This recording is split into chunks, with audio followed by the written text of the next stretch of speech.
महाराज जी सिया जीवनी दुल्हन दूल्हा बने श्री राम। सिया जीवनी दुल्हन दूल्हा बने श्री राम। सिया जीवनी दुल्हन दूल्हा बने श्री राम। सिया जीवनी दुल्हन दूल्हा बने श्री राम। आज जनकपुर में शुभ घड़ी आई। आज जनकपुर में शुभ घड़ी आई। आज जनकपुर में शुभ घड़ी आई। आज जनकपुर में शुभ घड़ी आई। अवध से आई बारात सिया जीवनी दुल्हन बने श्री राम। सिया जीवनी दुल्हन दूल्हा बने श्री राम। सिया जीवनी दुल्हन दूल्हा बने श्री राम। सिया जीवनी दुल्हन आज जनकपुर में शुभ घड़ी आई। आज जनकपुर में शुभ घड़ी आई। आज जनकपुर में शुभ घड़ी आई। आज जनकपुर में शुभ घड़ी आई अवध से आई है बारात सिया जीवनी दुल्हन दूल्हा बने सिया राम। सिया जीवनी दुल्हन दूल्हा बने सिया राम। सिया जीवनी दुल्हन इंद्र चंद्र विधि बने बराती।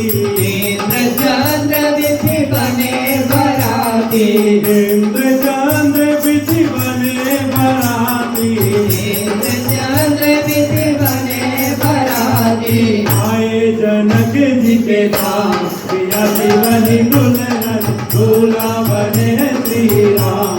सिया जीवनी दुल्हन दूल्हा बने श्री राम। सिया जीवनी दुल्हन दूल्हा बने श्री राम। सिया जीवनी दुल्हन दूल्हा बने श्री राम। सिया जीवनी मंत्र पढ़ावत ऋषि मुनि पंडित। मंत्र पढ़ावत ऋषि मुनि पंडित।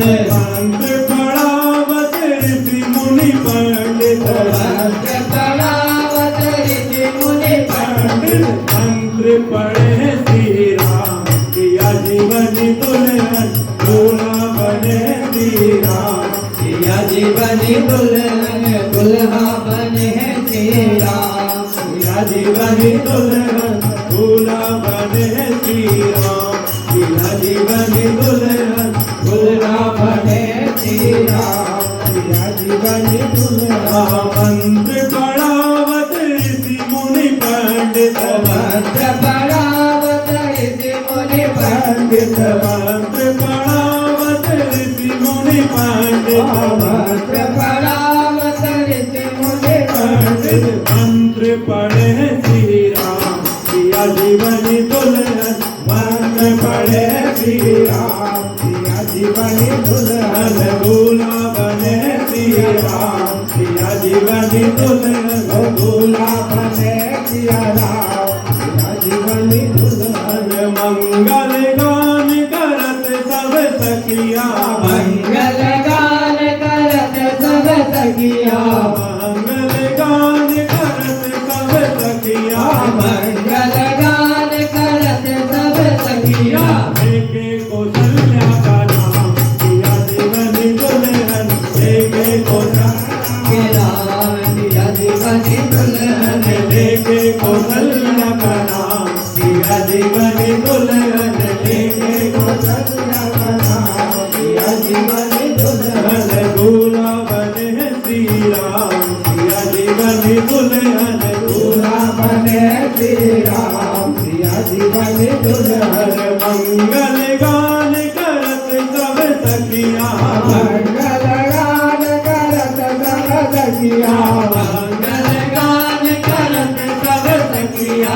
मंगल गान करत सब सखिया। लेके कौशल्या को नाम सिया जीवनी दुल्हन। लेके कौशल्या को नाम सिया जीवनी दुल्हन। दूल्हा बने श्री राम। सिया जीवनी दुल्हन। दूल्हा बने श्री राम। सिया जीवनी दुल्हन। दूल्हा बने श्री राम। सिया जीवनी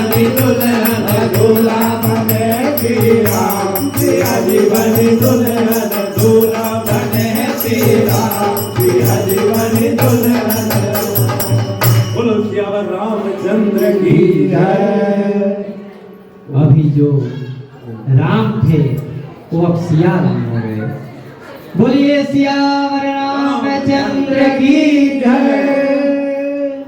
मेरे रघुनाथ जी का विवाह माता जानकी के साथ संपन्न हुआ। चारों भाई चारों बधुओं के साथ जो भी कुल रीति थी सारे रीतियों को किए। अब महाराज दशरथ जी सब शांत बना कर सब लोग बैठेंगे। अब महाराज दशरथ जी कहते हैं कि अब हमें चलना चाहिए क्योंकि विवाह हो गया तो अब विदाई। अब जिस दिन जब जब महाराज दशरथ जी कहते हैं कि अब हमें चलना चाहिए, महाराज जनक जी की आंखों के आंसू देख करके उनका वो भाव देख करके महाराज दशरथ फिर रुक जाते हैं। रोज ऐसा ही हो रहा है। महाराज कहते हैं कि आज चलें, जनक जी कहते हैं थोड़ी दिन और। आज चलें तो जनक जी कहते हैं थोड़ी दिन और। ऐसे कर करके रोज जनक जी को रोक ले रहे हैं। फिर सतानंद महाराज जी ने उनको समझाया कि कब तक रोकोगे, पुत्री तो पराई धन होती है, एक ना एक दिन तो विदा करना ही है आपको, विदा कर दीजिए, बहुत दिन हो गए। इतने दिन रह गए महाराज दशरथ, अब उनको भी तो अपना राजकाज देखना है, भेज दीजिए। जब ये सुने महाराज जनक ने कि अब मेरी पुत्रियां चली जाएंगी, महाराज उनका हृदय का क्या दशा हुआ होगा आप लोग विचार करें। जिस पिता के घर से एक ही दिन में 4 पुत्रियां चली जाए, ऐसी दशा। महाराज जनक ने अपने उस हृदय पर पत्थर रख करके कहा कि ठीक है महाराज, जैसा आप कहते हैं अब हम विदाई कर देते हैं। रनिवास में सूचना भेजी कि पुत्रियों को तैयार कर दो, महाराज दशरथ जी अब बारात ले जाने वाले। इतने दिनों से जनकपुरवासी खूब प्रसन्न थे महाराज, क्योंकि इतने दिनों भगवान राघव जी का दर्शन हो रहा था। जो ही पुरवासी सुने कि अब तो रघुनाथ जी जा रहे हैं, चक्रवर्ती जी बारात लेकर के जा रहे हैं, मानो महाराज सुनते ही सबका शरीर सूख गया, उनके शरीर से प्राण निकल गए हो। कैसे? एक तो रघुनाथ जी जा रहे हैं, दूसरे उनकी किशोरी, उनकी सखी और मिथिला की मालकिन जा रही हैं। ये सुन करके सब के सब माता जानकी को हृदय से लगा करके लगे रोने। माता सुनैना ने कहा कि सखियों जाकर के जानकी को और उनके तीनों बहनों को भी बुला के लाओ, क्योंकि महाराज का आदेश हुआ है कि अब इनको तैयार करना है और अब इनका विदाई होगा। माता सुनैना जानकी जी को अपने गोद में बैठाई हैं और गोद में बैठा करके उनको नारी धर्म का उपदेश करती हैं। कहती हैं कि पुत्री, अब तक तो तुम हमारे यहाँ थी, हम जैसा हो सका वैसा पाले पोषे आपको। हमारे पालन पोषण में कोई कमी रह गई हो तो उसके लिए तो हम क्षमा प्रार्थी हैं आपसे, क्योंकि ये जो पुत्रियां होती हैं, एक कन्याएं होती हैं, ये दूसरे घर जाने के लिए नहीं होती है। हम लोग इतना प्रेम किए, अगर किसी प्रेम में कहीं त्रुटि हो गई हो उसके लिए क्षमा करना हमें। लेकिन एक बात ध्यान रखना पुत्री, आज से यहाँ ये जनकपुर आपका घर नहीं रहा, आपका घर आपके पति का ही घर है। अब आपका घर अयोध्या है, मिथिला आपके लिए पराया हो गया। उन माता पर, उन पिता पर क्या बीतता होगा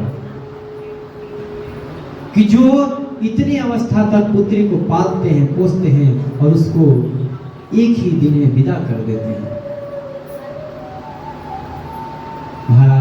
रानी सुनैना गोद में बैठा करके आंखों से आंसू झर रहे हैं महाराज, और अपने हृदय से लगा करके जानकी जी को, और कहती हैं कि जैसे यहाँ पर आप अपने गुणों से, अपने स्वभाव से हम सबको प्रसन्न रखती थी, वैसे ही वहां जाकर के सबको प्रसन्न रखना। आज से हम आपके माता पिता नहीं रहे, हम सब पराये हो गए हैं। यदि आपका कोई पिता है तो महाराज दशरथ है, आपकी कोई माता है तो कौशल्या मैया है, कैकेयी मैया है, सुमित्रा मैया है, ये सब आपकी मैया है, ये आपके पिता है, हम सब अब पराये हैं। पुत्री, हमेशा एक बात का ध्यान रखना, जिस भी कारण से यदि पति को तुम पर क्रोधित होना पड़े तो समझ लेना तुम्हारा जीना बेकार। फिर हम समझेंगे कि हमारे ही कुछ परवरिश में कमी रह गई थी। आज से तुम्हारा कोई परमेश्वर, कोई भगवान नहीं है, केवल और कोई भगवान है तो तुम्हारा पति है। हो यह संतत पिय ही प्यारी। निरंतर पति को इतना प्रेम देना, इतना प्रेम देना कि फिर आपको हमारा किसी का याद ना आए। सबका प्रेम अपने पति को सौंप देना, किसी से प्रेम करने की आवश्यकता नहीं है आपको, केवल अपने पति से प्रेम करना। कभी भी अपने पति का विश्वास मत तोड़ना। जो तुमने अग्नि के सामने 7 वचन लिए हैं, उस वचन पर कायम रहना पुत्री। पति के सुख में तुम्हारा सुख है, पति के दुख में तुम्हारा दुख है।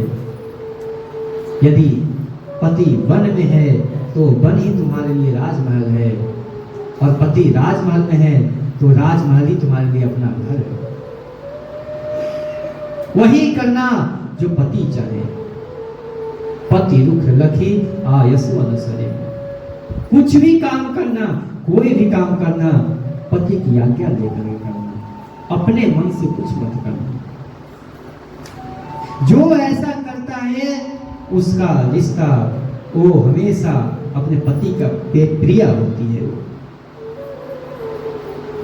पति उसको निरंतर प्रेम करते रहता है। यदि पत्नी अपने पति की वाणी को मानती हो, उनकी आज्ञा को मानती हो।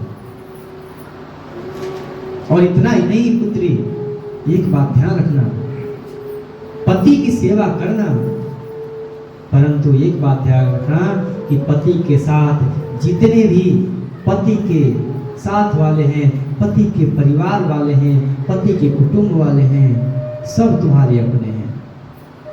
सबके अपने पति के ही जैसे, पति का ही रिश्तेदार समझ करके, पति का अपना अंग समझ करके उनकी सेवा करना।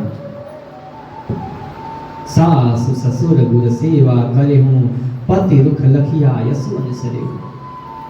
सास की सेवा करना, ससुर की सेवा करना, गुरु जी की सेवा करना। हम आज अपने इस कलेजे के टुकड़े को अपने से अलग कर रहे हैं, इसका मतलब ये नहीं कि हम तुम्हें भूल जाएंगे। ये विधि का विधान है, ये नियम है कि जो पुत्री जन्म लेती है तो अपने पिता के यहाँ से अपने ससुर के यहाँ, अपने पति के यहाँ अवश्य ही जाती है।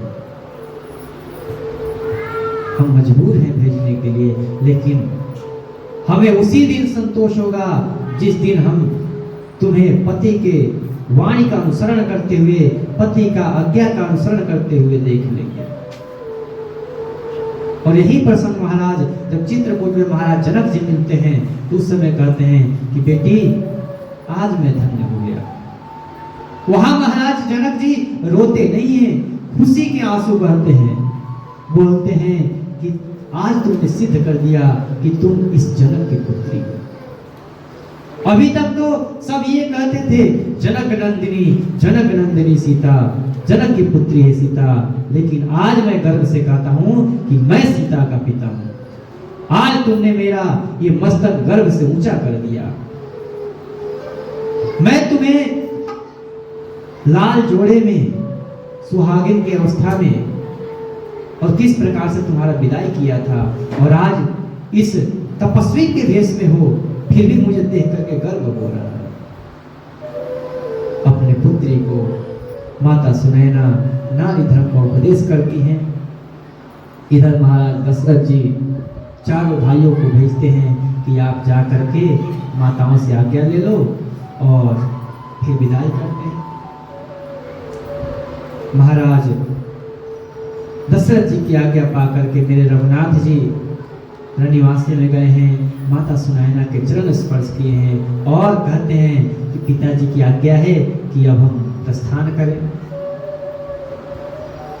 उन्होंने कहा कि आप तो जा ही रहे हैं रघुनाथ जी, एक बात ध्यान रखना, आज हम आपको अपने कलेजे के टुकड़े को आपको सौंप रहे हैं, इसका पूरा ध्यान रखना। ये अभी बच्चियां हैं और इनसे किसी प्रकार की कोई त्रुटि हो जाए तो अपना दासी समझ करके क्षमा कर देना। मेरे रघुनाथ जी कहते हैं कि माता, जिस प्रकार हमारे लिए हमारी कौशल्या मैया है, कैकेयी मैया है, सुमित्रा मैया है, उसी प्रकार आप ही हमारी मैया हो। आप हमसे क्षमा मत मांगिए, आप हमसे इस प्रकार हाथ मत जोड़िए। और मेरे रघुनाथ जी सुनैना जी के चरण स्पर्श करके कहते हैं कि माँ तो मुदित मन आय सुदेहु, बालक जान करब नित नेहु। आप मुझे आज्ञा दीजिए और अपना पुत्र, अपना सेवक जान करके निरंतर ही मेरे पर प्रेम लुटाते रहिएगा। कहीं मैं यहाँ से गया तो मुझे भूल मत जाइएगा, निरंतर ही मेरे ऊपर प्रेम आप अपना बरसाते रहिएगा। थोड़ा सा शांत रहिए। ये सुन करके पूरा रनिवास महाराज रो पड़ा। सबके आंखों में आंसू भरे पड़े हैं। आज किशोरी जी की विदाई है महाराज। इतने प्रसन्नता से जिसको पाला पोसा, सारी सखियां जिनके साथ आंगन में खेली हैं, वो किशोरी जी आज विदा हो रही है। कैसे कोई अपने हृदय को संभाल सकता है? सारी सखियां माताएं सब जानकी जी को बार बार गले से लगा करके रो रही है। हृदय लगाई कुंवरी सब लीनी, पति न सौंपी गिनती अति कीनी। चारों राजकुमारियों को माताओं ने हृदय से लगाया और उनका हाथ चारों दुल्हा के हाथ में सौंप दिया और बोला कि आज से ये आपकी अमानत रही, आप इनको संभाल के रखिए। तो मेरे रघुनाथ जी कहते हैं कि देखिए मुझे सब प्रिय हैं, एक बात ध्यान रखिए, ये जो आपकी पुत्रियां हमारे घर में जा रही हैं, इनको कभी दुख नहीं होगा किसी प्रकार, हर प्रकार से सुख भोगेंगे। जब तक हम जीवित हैं तब तक इनका साथ देंगे। अस कही रही चरण कही रानी, प्रेम पंकजन गिरा समानी। रानी ऐसे कह कर करके कि मेरी पुत्रियों का ध्यान रखना, मेरी पुत्रियों पर कृपा करना। रघुनाथ जी के चरणों में पड़ गई महाराज। रघुनाथ जी बोले ये अपराध क्यों कर रही हैं आप माता हैं और आप हमारे चरण में पड़ रही हैं, ऐसा मत करिए माता। सबको समझाया बुझाया, सबको धैर्य धारण करवाया है मेरे रघुनाथ जी। महाराज जनक जी और रानियां पहुंचाने के लिए दरवाजे तक आई हैं। डोली सजाई गई है, डोली में चारों पुत्रियां बैठी हैं। रानी लोग तो बस दरवाजे तक ही रुक गई, लेकिन महाराज जनक जी उनका हृदय नहीं माना। वो बोले कि कुछ दूर तक हम अभी पहुंचाने जाएंगे। ये हुई पालकी दरवाजे से निकली महाराज। माता जानकी अपने घर में तोता और मैना पाल रखी थी। वो तोता मैना रोने लगे, खाना पीना सब छोड़ दिए। बोले कि ये जानकी कहाँ जा रही है? जहां जाती थी हमें लेकर के जाती थी, आज ये अकेले जा रही हैं। आज क्या हम लोगों से अपराध हो गया? जानकी, यदि कोई अपराध हो गया है तो हमें क्षमा कर दो। आप हमारे सामने रहो, भले ही हमसे बात मत करो, बस हमारे नजरों के सामने रहो। हम सब सहन कर लेंगे, पर आपसे जुदाई नहीं सहन कर सकते। यदि आपको जाना है तो हमें मार कर जाओ आप। ऐसे हमें छोड़कर क्यों जा रहे हो आप? सखियां समझाती हैं कि अब जानकी हमारे घर की नहीं रही, वो पराई हो गई है। अब हमारे घर में तो कुछ दिन के लिए मेहमान थी, अब उनको जाना पड़ेगा। महाराज, वो जो तोते थे, वो जो मैना थे, रो रो का बुरा हाल है उनका। जानकी जानकी किशोरी किशोरी चिल्ला रहे हैं। अब देखिए, इन बेजुबान जानवरों की जब ऐसा हाल है, तो वहाँ पर जो बोलने वाले हैं, जो भाव वाले हैं, जो हृदय वाले हैं, जो मनुष्य हैं, उनका हाल क्या होगा? सब रो रहे हैं, सबकी आंखों में आंसू भरे पड़े हैं, परंतु क्या कर सकते हैं? यहाँ पर केवल और केवल रो सकते हैं, रोक नहीं सकते। यही वो शुभ घड़ी होता है जिसमें आंखों से तो आंसू आते हैं, दर्द भी होता है, परंतु रोका नहीं जाता। वो होते हुए अपने आंखों से देखना पड़ता है। और खास करके सबसे बड़ा पहाड़ तो तब टूटता है और उन पर टूटता है जब एक बेटी की विदाई माता पिता की आंखों के सामने होता है। आज जानकी जी की विदाई हो रही है। तुलसीदास जी कहते हैं, सुख सारिका जानकी जाए, कनक बिंजरनी राखी पढ़ाए। वो तोता रो रहे हैं, कहते हैं जानकी रुक जाओ, एक बार हमसे तो मिल लो। लेकिन जानने वालों को कौन रोक सकता है महाराज? उधर विदाई हो रही है, सारी रानियां रो रही हैं, एक दूसरे को आश्वासन भी दे रही हैं कि कोई बात नहीं, ये तो रीत है कि जो पुत्री आई है उसको अपने पति के घर तो जाना ही पड़ेगा, जाना है। आप भी तो एक दिन महाराज जनक के यहाँ आई थी, आपकी भी माता रोई थी। लेकिन इस बात की प्रसन्नता है आप लोगों को, इस बात की प्रसन्नता रखो कि आपकी पुत्री ऐसे घर में जा रही है जो सूर्य वंश में, जो सूर्य कुल का वंश है। वहां पर आपकी पुत्री को कोई दुख नहीं होगा। माता पिता को क्या लगता है कि वहीं जाकर कहीं मेरी पुत्री को किसी प्रकार का दुख ना हो। वो कहते हैं ना कि जो किस्मत में लिखा होता है ना, उसको कोई नहीं टाल सकता महाराज। जिसका विवाह जिसके साथ और जब लिखा रहता है उसी समय रहता है। महाराज जनक जी यहां से जब विदाई कर रहे हैं तो क्या देख रहे हैं कि महाराज दशरथ तो चक्रवर्ती सम्राट है, इनके पास धन दौलत किसी प्रकार की कोई कमी नहीं है। पर क्या पता था महाराज जनक को कि इतनी सुंदर मेरी पुत्री कभी बन जाएगी। जो मेरी पुत्री बंदर का चित्र देख करके डर जाती थी, वो उतने भयंकर जंगल में जाकर के रहेगी।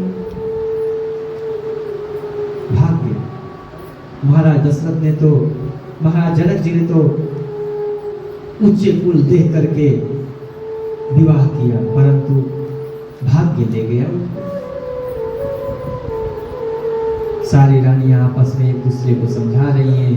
जनक जी महाराज बारात को पहुंचाने के लिए आगे तक गए हैं। आगे जाते जाते बहुत दूर आ गए। इधर महाराज दशरथ जी कहते हैं महाराज बहुत दूर आ गए, आप लौट जाइए।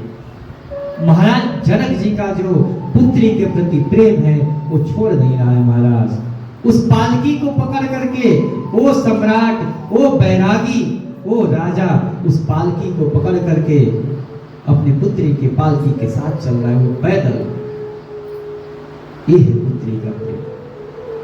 तो कहते हैं ना कि पुत्र भले ही पिता का साथ छोड़ दे, पुत्र भले ही माता का साथ छोड़ दे, पर पुत्री कभी नहीं छोड़ती। पुत्री तो पुत्री है महाराज, आप उसको लाख डांट लो, लाख फटकार कर दो, परंतु कभी अपने माता पिता का अहित नहीं जाएगी। अंत में काम आती है तो वही आती है। महाराज जनक जी जाते जाते अयोध्या से और मिथिला के बीच में आ गए, आधे दूर आ गए। महाराज दशरथ जी हाथ जोड़ करके बोले, महाराज अब आप बहुत दूर आ गए हैं, अब आप वापिस चले जाइए। तब महाराज जनक जी ने सोचा कि महाराज ठीक कर रहे, अब चलना चाहिए। वहीं पर महाराज जनक जी ने अपना मोर, अपना पगड़ी उठा करके महाराज दशरथ के चरणों में रख दिया। कहा कि महाराज आज से मेरी इज्जत आपके हाथ होगी। ये जो मेरी पुत्रियां हैं ये भी छोटी हैं, बालिका हैं, इनका ध्यान रखिएगा। यदि किसी प्रकार के इनसे कोई अपराध हो जाता है, कोई चूक हो जाती है, क्योंकि ये कुछ जानती नहीं है, ये अभी तो खेलने में लगी थी, ये हमारे आंगन की ये गुड़िया है ये सब। और देखिए ना कैसे अचानक से बड़ी हो गई और इनका विदाई का समय भी आ गया। पुत्र बड़ा होता है तो पता चल जाता है कि पुत्र बड़ा हो गया है। वो कहते हैं ना कि जब पिता का चप्पल पुत्र के पैर में आने लगे तो पता चल जाता है कि पुत्र बड़ा हो गया है, परंतु पुत्री का पता नहीं चलता। अचानक से ऐसा लगता है कि अभी तो ये छोटी थी, अभी तो इसको मैं गोद में खिला रहा था, और आज देखो ना ये शादी के जोड़े में बैठी है। ये पुत्रियां मेरी अभी छोटी है महाराज, ये कुछ जानती नहीं है, इनसे अपराध हो जाएगा, इनको क्षमा कर दीजिएगा। और कोई भी गलती हो तो आप मेरे से कहिएगा, ये मान लीजिएगा कि मैंने ही अपने लालन पालन में कुछ कमी कर दी। महाराज दशरथ जी बोले कि आप चिंता मत लीजिए, ये आपकी पुत्रियां हमारे घर में कोई बहू बन करके नहीं जा रही है, ये तो हमारे घर में मेरी पुत्री बन करके जा रही है, इनका हम बहुत अच्छे से ध्यान रखेंगे। ऐसा कह करके महाराज जनक जी को दशरथ जी विदा किए हैं। जनक जी मिथिला से अयोध्या जाने वाले रास्ते में खूब व्यवस्था कराए हैं, बीच बीच में रहने की व्यवस्था, खाने पीने की व्यवस्था, और ऐसे कह करके विदा लेकर के महाराज दशरथ बारात लेकर के वापस चले गए। अब वो बारात अयोध्या पहुंची है। जब ही अयोध्या के निकट पहुंची, अयोध्या वालों को पता चला कि भाई बारात आ रही है। सब लोग प्रसन्नचित्त हो करके, सब लोग आरती सजा करके और मेरे रघुनाथ जी के इंतजार में लग गए कि रघुनाथ जी अब आएंगे।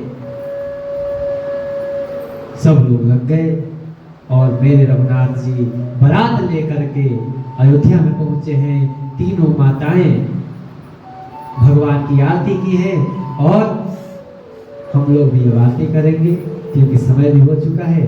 आगे का प्रसंग कल श्रवण करेंगे। आज माता लोग उधर रघुनाथ जी और जानकी जी का आरती उतार रही हैं, हम भी रघुनाथ जी और जानकी जी का आरती उतारेंगे। कल का प्रसंग रहेगा राम जी का वनवास। कल समय से आइएगा, कल का प्रसंग बहुत बड़ा है। आज आप लोग विलंब आए हैं, समय से आइएगा ताकि हम लोग